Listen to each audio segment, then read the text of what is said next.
Hey guys, welcome back to Homer Hub. Today we'll talk about the biggest baseball busts. Let's head into it. Number 10. Brian Bullington. Pitcher, Pittsburgh Pirates. Bullington was an established college pitcher who wasn't looking for a massive contract, making him a safe option for Pittsburgh. Unfortunately, the first Mid-American Conference player to go number 1 overall in a major sports draft was far from a sure thing. After 4 years in the minors, Bullington spent 5 years bouncing around from Pittsburgh to Cleveland, Toronto, and Kansas City. He compiled a 1-9 record with a 5.62 ERA before bolting for Japan's Nippon Professional Baseball League. In 2011, Bullington was named an NPB All-Star, but he will always be remembered as one of MLB's top busts. Number 9. Danny Goodwin. First base, outfielder, and designated hitter. California Angels. Goodwin is the only player ever selected first overall in the MLB draft in separate years. Initially drafted out of high school by the Chicago White Sox, Goodwin spent 4 years at Southern University before the Angels made him the top pick of the 1975 draft. His College Baseball Hall of Fame career in the rearview, Goodwin got off to a hot start in the minors, but never put it together in the pros. Although he stayed up long enough to play 252 games,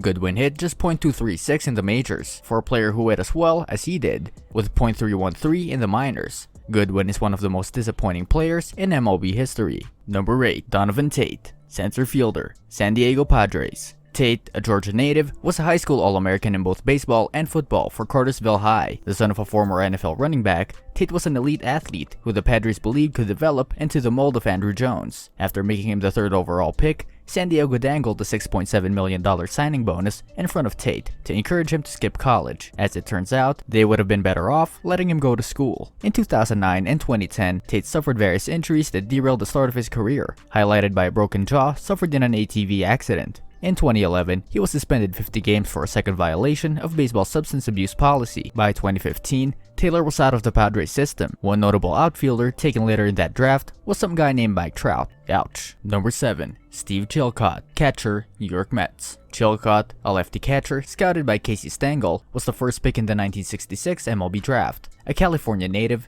Chilcott is one of the only number 1 picks to never make it to the majors. By all accounts, Chilcott was on the road to success. He led his team in nearly all offensive categories in 1967, but a shoulder injury suffered during a slide into second base changed the course of his career. In 7 minor league seasons, the catcher hit .248 and played just 1 year in AAA, cementing Chilcott's legacy as one of baseball's biggest busts. Was the Hall of Fame career put together by the 1966 draft second pick, Reggie Jackson. Number 6. David Clyde. Pitcher, Texas Rangers. Unlike others on this list, Clyde's legacy as one of MLB's biggest busts is mostly his employer's fault. The left-hander, once compared to Sandy Koufax, was selected first overall in the 1973 MLB draft, and then immediately brought up to the majors. Although the initial plan was to let Clyde pitch 2 games for Texas and then head back to the minors, Rangers owner Bob Short decided he needed to stay. Clyde's contract, which included the then record $125,000 bonus, was the main factor in this decision. Unfortunately, it never paid off for the Rangers, as the lefty was riddled by arm and shoulder injuries. By 26, he was out of baseball for good.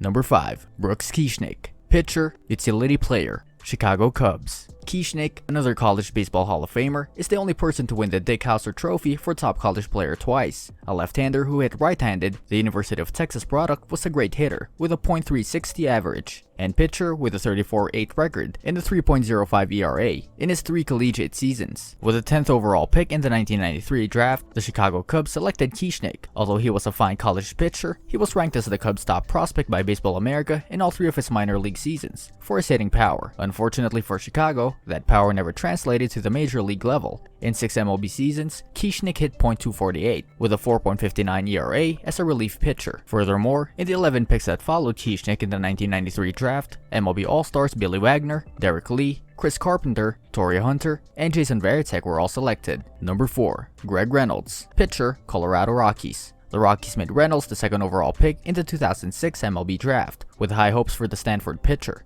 The California native shot through Colorado's minor league system, reaching the majors in May 2008. Once there, the magic disappeared. The right-hander played just 1 game in 2009 and did not pitch again until 2011. That year, the Rockies officially cut ties with Reynolds. He last played in a meaningful game in 2014 for the Seibu Lions of Japan. Colorado's draft bust looks worse considering future stars Evan Longoria, Clayton Kershaw, and Max Scherzer were all selected a few picks after him. Number 3. Matt Bush. Shortstop, pitcher, San Diego Padres. Like the top bust on this list, Matt Bush was a high school pitcher drafted first overall, whose career was marred by disaster. The pressure, however, was even more burdensome for Bush, a San Diego native drafted by his hometown Padres. He wasn't San Diego's top choice, but the team settled on him due to the large contract demands of other prospects. Although Bush started his career at shortstop, the Padres decided his big arm was better suited for the mound. It was never meant to be though. That year, Bush tore a ligament in his pitching elbow and missed the next 2 seasons. San Diego released Bush in 2009 after he assaulted 2 high schoolers in a drunken rage. In 2012, while playing for the Tampa Bay Rays, Bush was arrested and charged with a DUI following a hit and run. Number 2, Clint Hartung.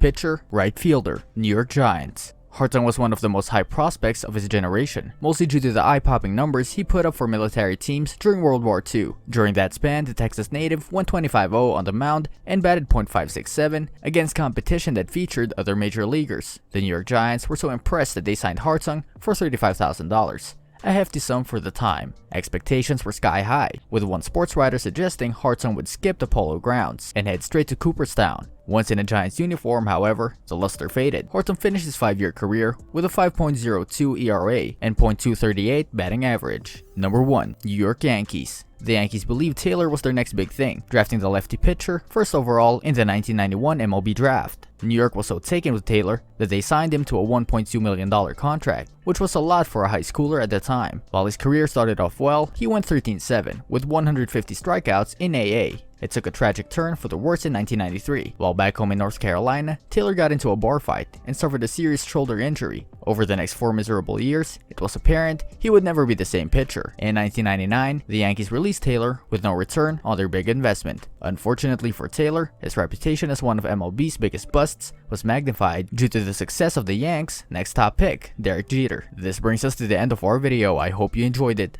Hit like if you did, and don't forget to subscribe to our channel so that you don't miss any of our videos in the future. Also, watch the 2 videos that are on your screen because I'm sure you'll love them. With that, I'll see you in the next video.